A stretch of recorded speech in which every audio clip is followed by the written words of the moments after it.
વાત કરીએ અગ્નિવીરો માટે ગુજરાત સરકારે એક મોટો નિર્ણય કર્યો છે। સીએમ ભૂપેન્દ્ર પટેલનો એક ઐતિહાસિક અને મોટો નિર્ણય છે। ગુજરાત સરકારી નોકરીઓમાં 20% અનામતની ગેરંટી છે। વર્ગ 3ની ભરતીમાં અગ્નિવીરોને 20% અનામત મળશે। પોલીસ એસઆરપી ભરતીમાં પણ અગ્નિવીરોને મોટો લાભ થશે। જેલ અને વન વિભાગની ભરતીમાં પણ અગ્નિવીરોને ફાયદો થશે। પૂર્વ અગ્નિવીરોને શારીરિક કસોટીમાંથી મુક્તિ અપાશે। નિયત ઉપલી વય મર્યાદામાં 3 વર્ષની છૂટ પણ મળશે। અગ્નિવીર સ્કીમની પ્રથમ બેચને વય મર્યાદામાં 5 વર્ષની છૂટ આપવામાં આવેલી છે। તો ગુજરાત સરકારની જે ભરતીઓ જે છે એમાં અગ્નિવીરોને પ્રાધાન્ય મળશે। 20% અનામતની ગેરંટી આપવામાં આવી છે। હિતલ અમારી સાથે જોડે છે। હિતલ, અગ્નિવીર જે હોય અને ગુજરાતની વર્ગ 3ની ભરતીઓમાં 20%ની અનામત, પોલીસ, એસઆરપી, જેલ, વનમાં લાભ થશે, શું જાણકારી?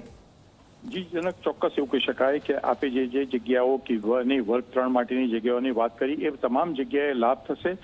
ઉપલી વય મર્યાદામાં પણ છૂટછાટ આપવાનો નિર્ણય લેવાયો છે। સાથે સૌથી વધારે મહત્વનું પગલું કહી શકાય તો શારીરિક કસોટીમાંથી મુક્તિ આપવાનો નિર્ણય લેવાયો છે। એટલે સ્વાભાવિક છે કે એ લોકોએ શારીરિક કસોટી આપવી નહીં પડે, આ પ્રકારે નિર્ણય લેવાયો છે। અને ખાસ કરીને અગ્નિવીરોની પહેલી બેચ છે એ બેચમાં 5 વર્ષની છૂટછાટ અને ત્યાર પછી 3 વર્ષની છૂટછાટ આપવાનો નિર્ણય લેવાયો છે।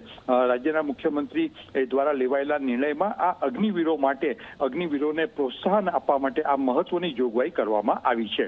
બિલકુલ એક મોટી જાણકારી હિતલ ગાંધીનગરથી આપી રહ્યા છો। હિતલ, આભાર। તો મુખ્યમંત્રી આ મહત્વપૂર્ણ નિર્ણય, વર્ગ 3ની ભરતીમાં અગ્નિવીરોને 20% અનામત પડશે।